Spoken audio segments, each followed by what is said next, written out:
Bendiciones, queridos hermanos. Es un placer estar nuevamente con ustedes en una meditación de la palabra del Señor. Quiero invitarles a que tengamos una meditación de la misma. Vamos a iniciar en el Salmo número 39. Consideremos el versículo 4 y el versículo 5 de este Salmo, Salmo 39, 4 y 5. Leemos en el nombre del Señor Jesucristo. Hazme saber, Jehová, mi fin y cuánta sea la medida de mis días. Sepa yo cuán frágil soy. He aquí, diste a mis días término corto, y mi edad es como nada delante de ti. Ciertamente es completa vanidad todo hombre que vive. Selah. Que el Señor bendiga lo que hemos leído para nuestra meditación.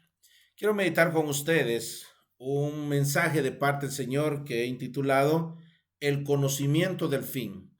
Y lo voy a dividir en dos partes. En esta primera parte quiero hacerle una pregunta. ¿Le leo su futuro? ¿Me permite leerle su futuro? No le voy a pedir su mano para leer sobre ella, ni voy a buscar una taza de café o cuánta tontera hacen los hombres en su ocultismo. Eso es una abominación. No voy a hacer una sesión espiritista ni nada por el estilo. Pero la palabra del Señor, como la palabra de Dios, es bien confiable. Es bien confiable y el Señor nos ha revelado cuál es el futuro. En realidad, aquí el salmista David dice, hazme saber, Jehová, mi fin. O sea, él está interesado. ¿Cuántos de nosotros, acaso no es cierto, nos interesamos en el futuro? Es algo intrínseco en el ser humano, el saber qué le depara el futuro, qué es lo que le espera más adelante. Y es por eso que se meten que a los horóscopos o a las adivinas, a tantas cosas. Otra vez, eso es abominación delante del Señor. Pero el salmista está interesado en su fin. Hazme saber, Jehová, mi fin. Cuando dice hazme saber, Jehová, él se está dirigiendo a la verdadera fuente. Dios es la verdad y todo lo que Dios dice es verdad. Dice la palabra del Señor, tu palabra es verdad. Entonces, aquí en la palabra del Señor encontramos mucha información que es la mejor información, de verdad, es la mejor información y la más certera que nosotros podemos tener. Y en cuanto al fin, pues muchísimo mejor, ¿verdad? Entonces yo le voy a leer en esta ocasión cuál es su fin. ¿Qué le depara en el futuro? ¿Qué es lo que va a venir para su vida más adelante? No le ofrezco tampoco el averiguar cuáles van a ser las circunstancias precisas de su muerte, si va a ser millonario, se va a ganar la lotería. No, es de esas cosas efímeras, no se ocupa las Sagradas Escrituras. Pero sí otra vez vamos a leer unos pasajes de la palabra del Señor en donde van a ir describiendo cuál es el fin. Y entonces usted va a irse encontrando y va a ir sopesando, pero es necesario que usted sea sincero, sincera con usted mismo para que sepa cuál va a ser su fin. Dice las Sagradas Escrituras, hazme saber, Jehová, mi fin. Luego dice, cuánta sea la medida de mis días. Quiere decir que es su fin respecto a la vida. Esta palabra, cuánta sea la medida de mis días, está relacionado con la frase que en el versículo 5 aparece. Dice, he aquí, diste a mis días término corto. ¿Cuál es la medida de mis días? En realidad es término corto. Término corto tenemos nosotros. Y dice la palabra del Señor, sepa yo cuán frágil soy. Está relacionado con el versículo 5 cuando dice, y mi edad es nada delante de ti. Ciertamente es completa vanidad todo hombre que vive. El salmista entonces está hablando de su vida como término corto. El Señor ha establecido una sentencia sobre el hombre que es de término corto. ¿A qué se refiere esto? Bueno, dice el Eclesiastés que el Señor puso eternidad en el corazón del hombre, pero el Señor le había advertido al ser humano que el día que comiese y desobedeciese al Señor, allá en el huerto del Edén, el día que desobedeciese comiendo del árbol de la ciencia del bien y del mal, ciertamente, dice el Señor, moriréis. Entonces el Señor puso eternidad en el corazón del hombre, pero debido a el pecado y a la desobediencia, el hombre había de tener un límite. Cuando dice ciertamente moriréis, ahí se está refiriendo tanto a la muerte espiritual, pero también a la muerte física, porque vemos que Adán murió espiritualmente. Cuando el Señor le pregunta, ¿dónde estás tú? No está preguntándole porque el Señor ignora la ubicación de Adán y Eva. El Señor les pregunta más bien como una pregunta para que ellos reflexionen. Y ellos tenían que ser conscientes de decir, yo estaba acá antes de desobedecer, antes de la caída, yo estaba en esta posición. Satanás me había ofrecido que yo iba a ser elevado a esta otra posición, una posición más elevada. Y ahora que el Señor me pregunta, ¿dónde estás tú? Tengo que reconocer que no estoy ni acá, ni mucho menos acá. Yo estoy acá. Es decir, había sido degradado porque el pecado degrada al ser humano. Entonces allí nos denota una muerte espiritual en el ser humano. Más adelante llegamos al apóstol Pablo cuando nos dice en Efesios 2:1 que nosotros estábamos muertos en nuestros delitos y pecados. Ahí se está refiriendo a creyentes. Quiere decir que en nuestra época de inconversos nosotros estábamos muertos en nuestros delitos y pecados. Situación que ahora está también en los inconversos, los que están alejados del Señor, o dicho coloquialmente, quienes no han recibido al Señor Jesucristo como el único y suficiente Salvador de su alma. Pero la muerte física llegó también a Adán. Allá más adelante encontramos el capítulo que denominamos el cementerio de la Biblia, en donde leemos que nació uno y murió, nació otro y murió, nació otro y murió, y Adán dentro de ellos también murió. Y desde ese momento todos los hombres mueren.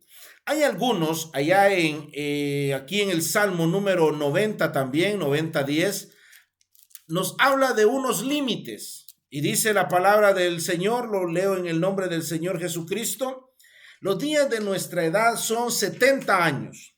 Si en los más robustos son 80 años, con todo su fortaleza es molestia y trabajo, porque pronto pasan y volamos. Entonces hay algunos hermanos que dicen, no, dice, los días de nuestra edad son 80, 70 y 80 en los más robustos.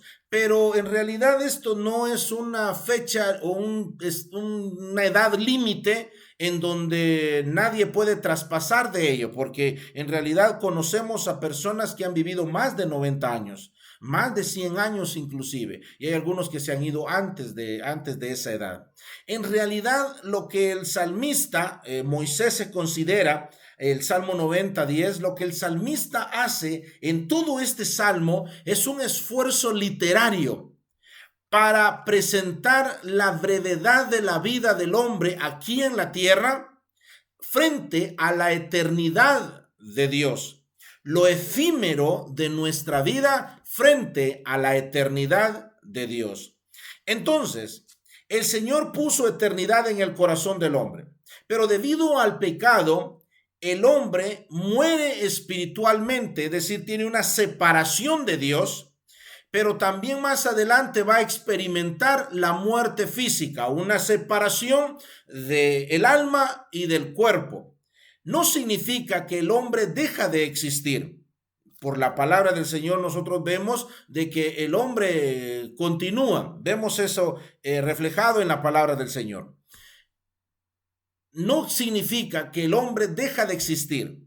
Lo que significa es que el hombre en esta tierra va a tener término corto, va a tener término corto. Y luego nos dice aquí el salmista, hazme saber Jehová mi fin y cuánta sea la medida de mis días. El versículo 5 nos dice, diste a mis días término corto y mi edad es como nada delante de ti. Es decir, es efímero, aunque viva 90 años, es efímera su existencia en comparación de la eternidad de Dios. Ciertamente es completa vanidad todo hombre que vive en ti.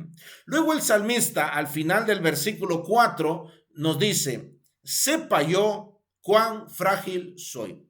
Hay algunas cosas, o al menos 3 cosas, que el salmista quiere que el Señor le haga entender. Por un lado, hazme saber, Jehová, mi fin, es decir, qué es lo que me depara, qué es lo que me espera después del túnel, qué es lo que hay.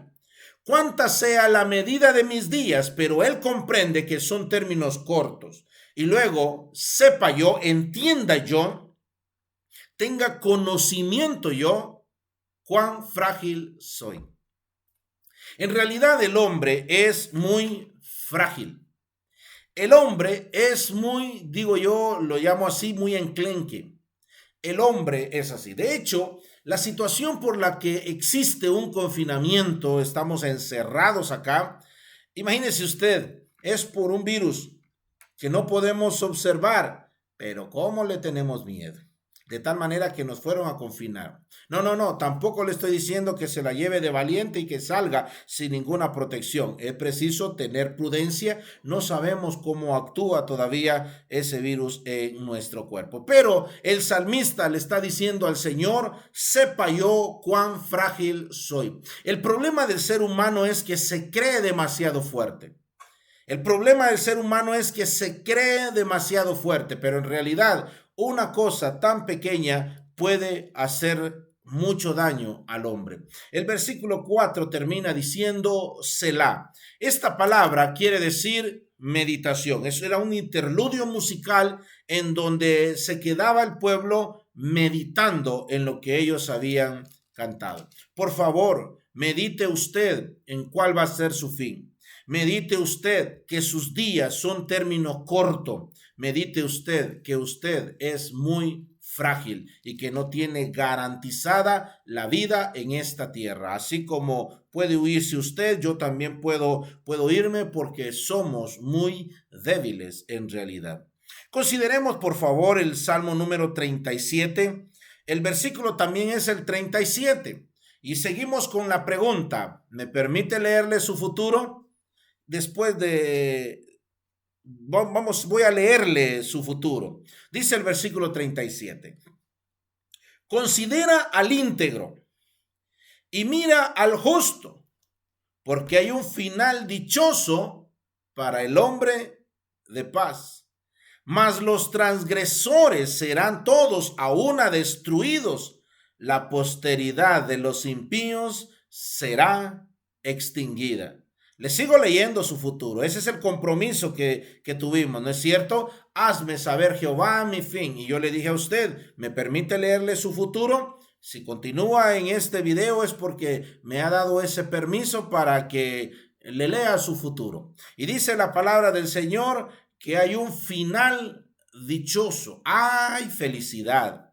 Este final dichoso nos denota complacencia, nos denota agrado, nos denota algo que en esta tierra tal vez no vamos a experimentar en toda su plenitud, sino tan solamente en un lugar en donde habita la justicia, en donde mora la justicia, en donde mora la paz, en donde mora la santidad. Eso es obvio, ¿verdad? Pero dice la palabra del Señor que hay un final dichoso para el hombre de paz. Pero mire, hay otro extremo también. Lo del final dichoso lo voy a dejar para más adelante, pero hay otro extremo también. Y le sigo leyendo su futuro. Versículo 38. Mas los transgresores serán todos a una destruidos. La posteridad de los impíos será extinguida. ¿Ya se dio cuenta usted? Va a haber una destrucción, va a haber una extinción. Y dice la palabra del Señor para los transgresores y para los impíos. Los transgresores, transgresor e impío son sinónimos en realidad, se refieren a la misma persona. Los transgresores son aquellos que, valga la redundancia, transgreden la ley de Dios. Aquellos que viven en una anomía, aquellos que viven como que si Dios no existiese, como que si Dios no hubiese dado su palabra, como que si Dios no los va a llamar a cuenta por su palabra o debido a su palabra. Los transgresores son aquellos que, a pesar de que Dios ha dado su palabra, las normas, a pesar de eso, ellos siguen en su corazón necio, en su corazón pecaminoso. Ellos siguen aparte de lo que Dios ha establecido. ¿Sabe qué es lo que pasa? Lo que pasa es que el Señor, como nuestro hacedor, Él se ha reservado para sí mismo las prerrogativas de cómo hemos de vivir, de cómo nos hemos de conducir nosotros en esta tierra. Él nos ha dado a nosotros en su palabra. Y de hecho, déjeme decirle que cada vez que el Señor nos manda o nos da un mandamiento a nosotros, nos manda a hacer algo o a no hacer algo, es para protegernos de nosotros mismos. En realidad es para nuestro beneficio. Para eso lo manda el Señor. Imagínese usted, está la norma no adulterar, no fornicar. A pesar de que está esa norma, ¿cómo está el mundo con todas las enfermedades venéreas, el SIDA, todas las sífilis, todas las enfermedades venéreas? Ahora imagínese usted que no hubiese una norma de no adulterar, no fornicar. Imagínese usted, no cometerás homicidio, no va a matar usted a otra persona. Imagínese cómo está la sociedad a pesar de que el Señor dio ese mandamiento, no ser homicida. Ahora imagínese usted que no estuviera esa restricción del Señor. Entonces se da cuenta usted que cuando el Señor nos manda a hacer algo, lo hace para nuestro bien en realidad. Y dice que los transgresores serán destruidos. La posteridad de los impíos. Una persona impía es una persona que no es piadosa. Impío es no pío, es decir, no piadosa. Una persona que no busca a Dios, una persona que le da la espalda a Dios, una persona que anda delante de Dios, pero en arrogancia, en soberbia, en pecado. Y dice la palabra del Señor que estos serán todos a una destruidos y todos van a ser extinguidos. Ahora, estas dos palabras no significa, estas dos palabras de ser destruidos y extinguidos, no significa una aniquilación. No significa aniquilación, es decir, van a ser destruidos y no existirán más. Eso lo enseñan algunos grupos, pero según la regla de la interpretación de la Biblia, de la revelación progresiva, es decir, que el Señor fue revelando, no reveló sus escrituras en un solo momento, en un solo acto. Imagínese usted 1000 y algo de años en todos los escritores de las Sagradas Escrituras. Entonces el Señor a lo largo de la historia de la salvación ha ido revelando su voluntad. Y es de esa cuenta que en Apocalipsis capítulo 20 encontramos una sentencia bien terrible. Mire qué es lo que dice la palabra del Señor. Apocalipsis capítulo 20. Quiero leerles el versículo 10. Dice la palabra del Señor. Y el diablo que los engañaba fue lanzado en el lago de fuego y azufre, donde estaban la bestia y el falso profeta, y serán atormentados día y noche por los siglos de los siglos. ¿Se da cuenta usted? Esto no puede ser simbólico. O sea, esto no puede, ¿qué explicación le podríamos dar? Sino una preservación de la existencia de esas pobres almas que son transgresoras, que son impías, que son pecadores en la presencia del Señor. ¿Qué explicación podemos darle para pensar en que ellos solamente van a ser destruidos y no van a sufrir más? Dice la palabra del Señor que esta bestia, este falso profeta, juntamente con él Satanás, y luego todos los que van a ser arrojados en el lago de fuego, según el versículo 11 al 17, en el gran juicio del trono blanco. Dice la palabra del Señor que estos son lanzados allí y serán atormentados día y noche. Ahora, por si no nos quedó claro, el día y noche, dice por los siglos de los siglos. Como referencia, por favor, anote al margen Apocalipsis 14. Vamos a leer del versículo 9 en adelante para que veamos a qué se refiere. Y el tercer ángel lo siguió diciendo a gran voz: si alguno adora a la bestia y a su imagen y recibe la marca en su frente o en su mano, él también beberá del vino de la ira de Dios, que ha sido vaciado puro en el cáliz de su ira, y será atormentado con fuego y azufre delante de los santos ángeles y del Cordero.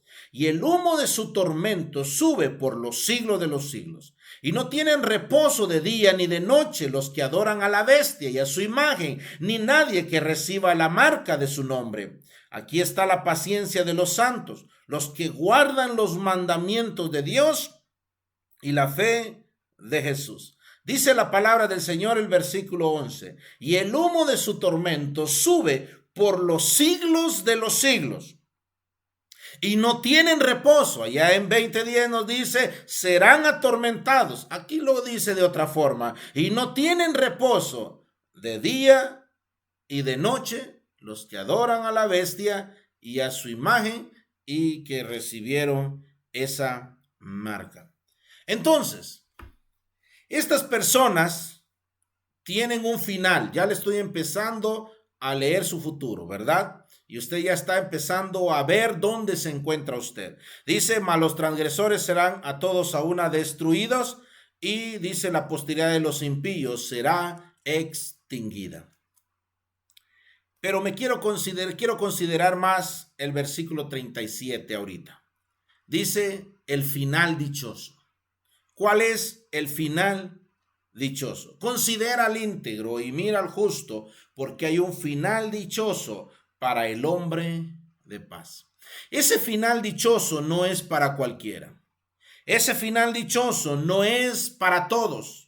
Ese final dichoso, el Señor describe tres virtudes, tres características, por así decirlo, que van a tener las que tienen, mejor dicho, las personas que van a tener ese final dichoso y que escaparán de ese final desagradable, de tormento, de no reposo, allá en el lago de fuego, allá donde van a ser echados por los siglos de los siglos. Y dice la primera característica, considera al íntegro, mira al justo, porque hay un final dichoso para el hombre de paz.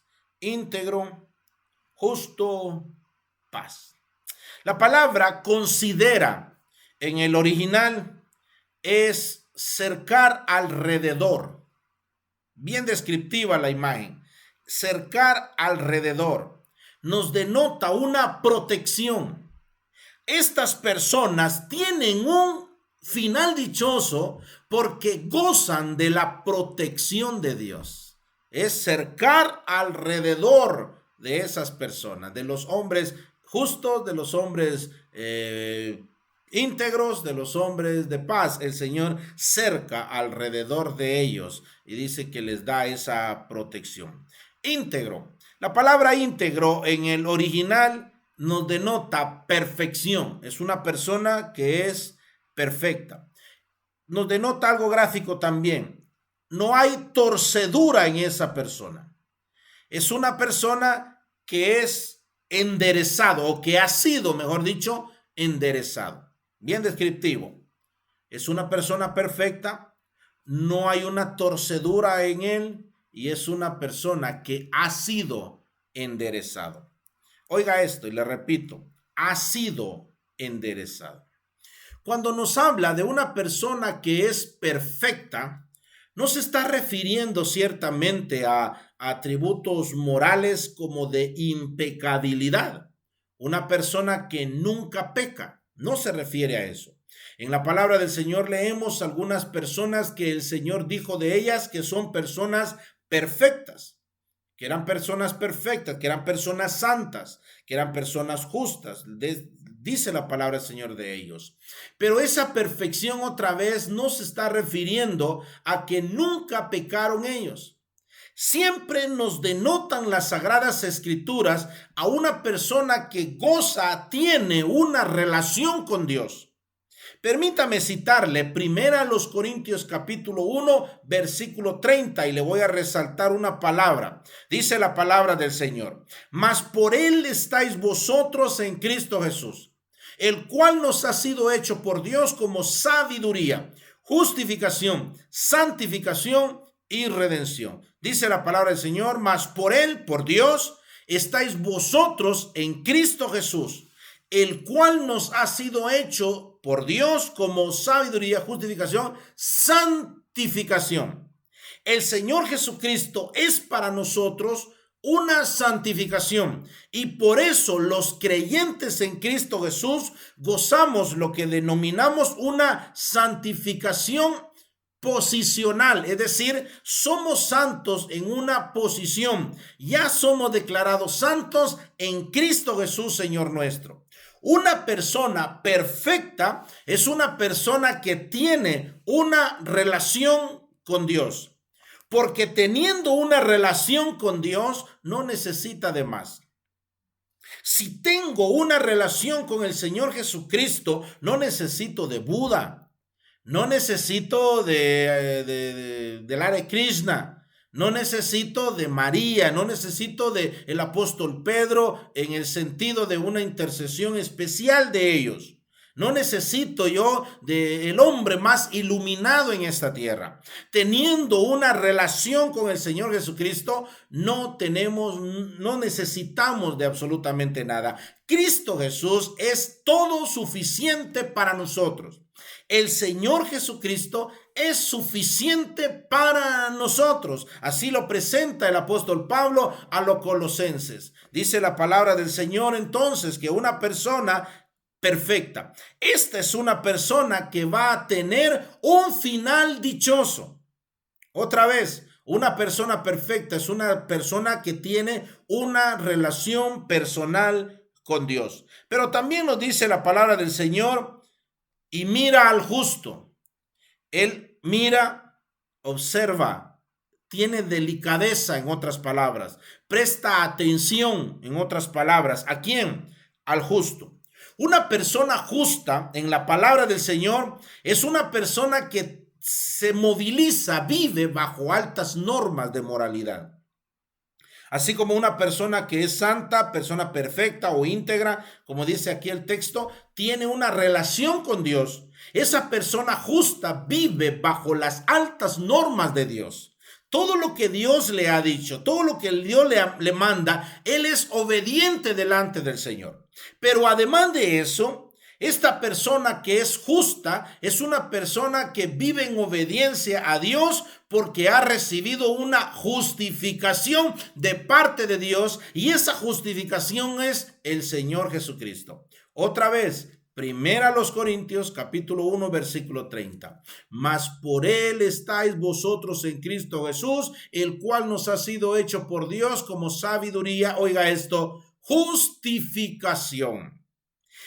Una persona justa es una persona que tiene una relación también con el Señor Jesucristo y evidencia esa justificación con el Señor Jesucristo con su vida justa, en otras palabras, con su vida justa, con su vida sometida a las normas de Dios, a la ley de Dios, a lo que Dios le manda. Dice la palabra del Señor que mira al justo. Luego sigue diciendo: porque hay un final dichoso para el hombre de paz.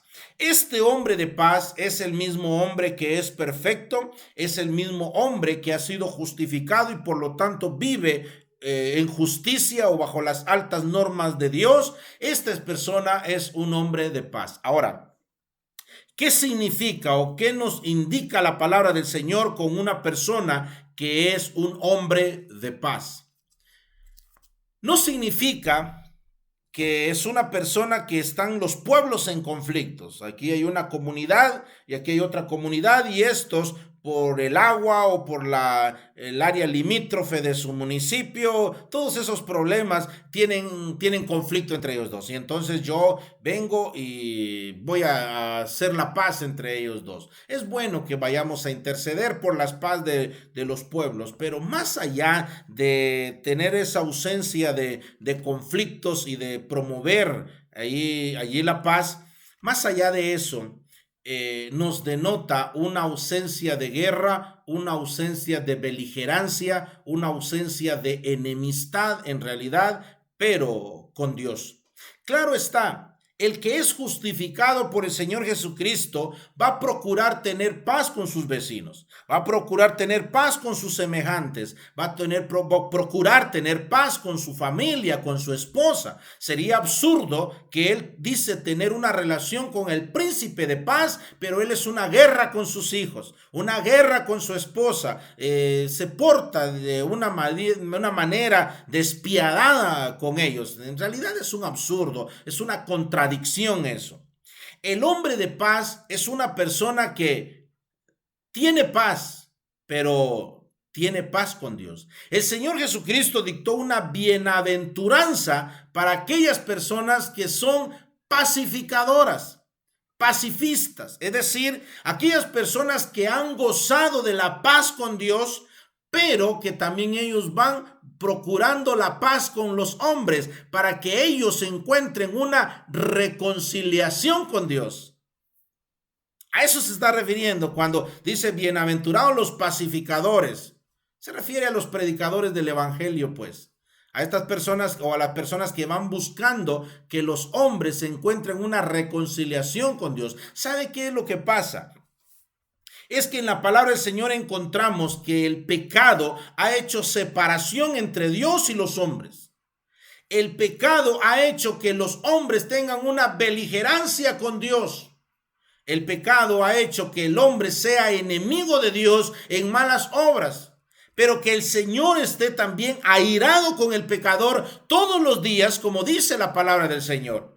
Entonces el hombre es bien correspondido porque el Señor también está airado, está dispuesto a derramar su ira sobre los hombres. Pero he aquí el evangelio. Dice la palabra del Señor que también el Señor ha amado tanto al mundo que ha dado a su Hijo unigénito. Es decir, le ha provisto la forma y el medio para que haya una reconciliación entre el hombre y Dios, como está escrito: reconciliaos hoy con Dios. Así que somos embajadores en nombre de Cristo, como que si Dios rogase por medio de nosotros, os rogamos en nombre de Cristo, reconciliaos con Dios. Así es de que el hombre de paz es una persona que ha experimentado la justicia de Dios y que por lo tanto ya hay paz, ya hay ausencia de guerra, ya hay ausencia de beligerancia con Dios primeramente. Permítame leerle algunas escrituras. Dice Isaías 32:17, el efecto de la justicia es la paz. El resultado de la aplicación de la justicia es la paz. Es decir, el Señor nos justifica, el Padre nos justifica por el Señor Jesucristo, y por lo tanto nosotros ahora gozamos de una paz para con Dios. Pero Romanos capítulo 5, versículo 1 nos dice: justificados pues por la fe, tenemos paz para con Dios por medio de nuestro Señor Jesucristo. Ahora bien, esta verdad del juicio de Dios no es nueva en este pasaje. A lo largo de las Sagradas Escrituras está esta verdad del juicio de Dios. Del juicio de Dios, el fin que le va a dar el Señor a unos y a otros. Un final dichoso y un final para los transgresores que va a ser de juicio, preservación para el juicio. Aquí mismo en este Salmo número 37, dice la palabra del Señor: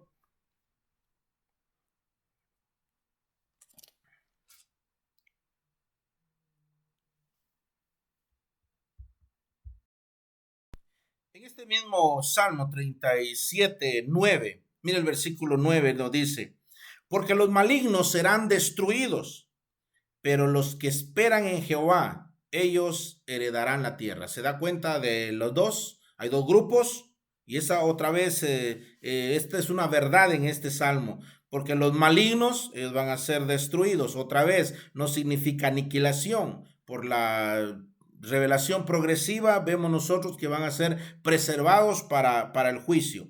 Pero los que esperan en Jehová, ellos heredarán la tierra. Bueno, aquí nosotros podemos ya determinar entonces, ¿somos de los que esperan en el Señor o somos nosotros de los que somos malignos delante del Señor? El versículo 22, oiga esto, porque los benditos de él heredarán la tierra y los malditos de él serán destruidos.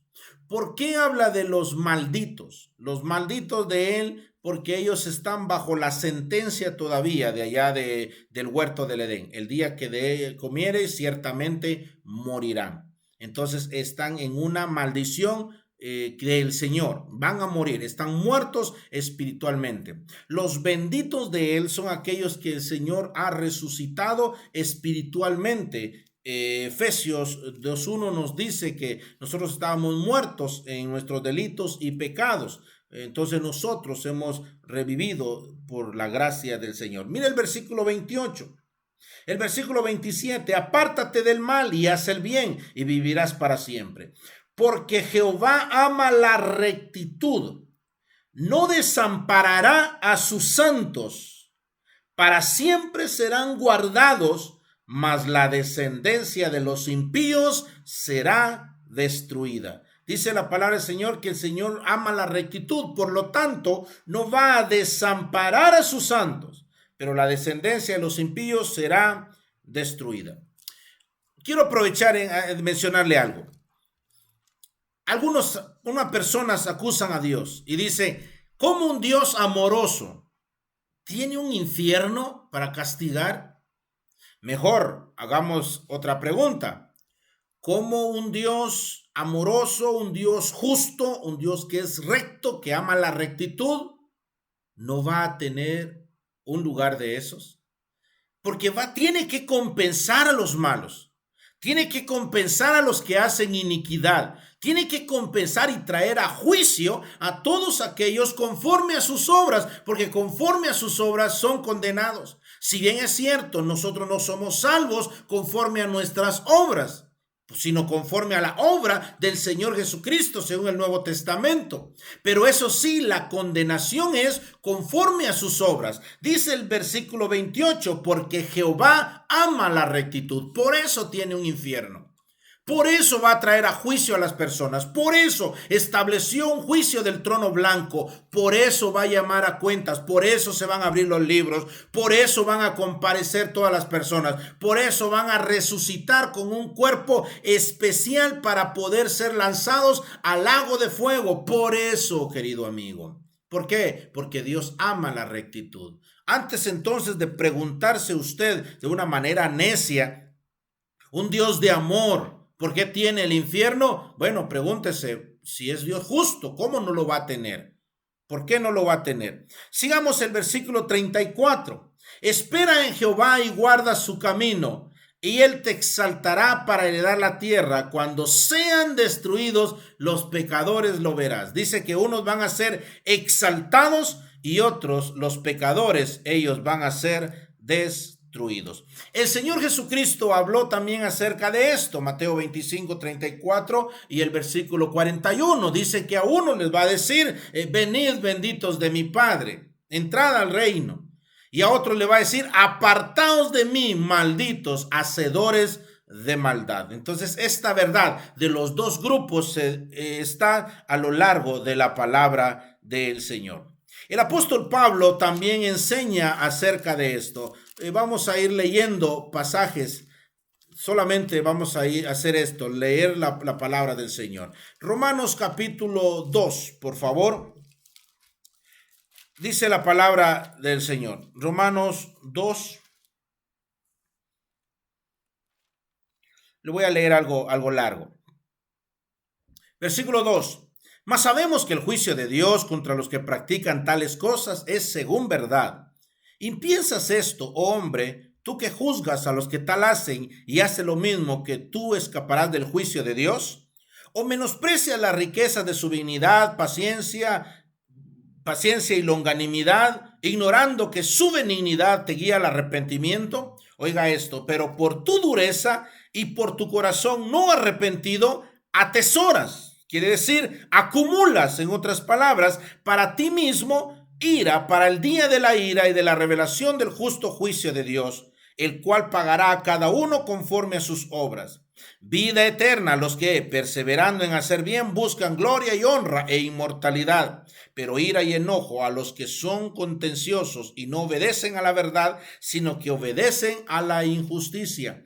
Tribulación y angustia sobre todo ser humano que hace lo malo, al judío primeramente y también al griego, pero gloria y honra y paz a todo el que hace lo bueno, al judío primeramente y también al griego, porque no hay acepción de personas. Esta verdad la tenemos en toda la palabra del Señor. ¿En cuál de los grupos está? Ya le empecé a leer su futuro. Hay un final dichoso para los hombres de paz, pero también hay una extinción, una preservación, mejor dicho, para el juicio por toda la eternidad, para los transgresores, para los pecadores. Se lo voy a decir de esta forma: aquellos que están destituidos de la gloria de Dios, están aquellos que están lejos del Señor, aquellos que aún no han recibido al Señor Jesucristo como el único y suficiente Salvador de su alma. Si usted concienzudamente se ha respondido, la verdad, yo no me encuentro dentro de los santos en Cristo Jesús, yo no me encuentro dentro de los justos, de los hombres de paz, yo no me encuentro dentro de este grupo de personas que va a tener un final dichoso.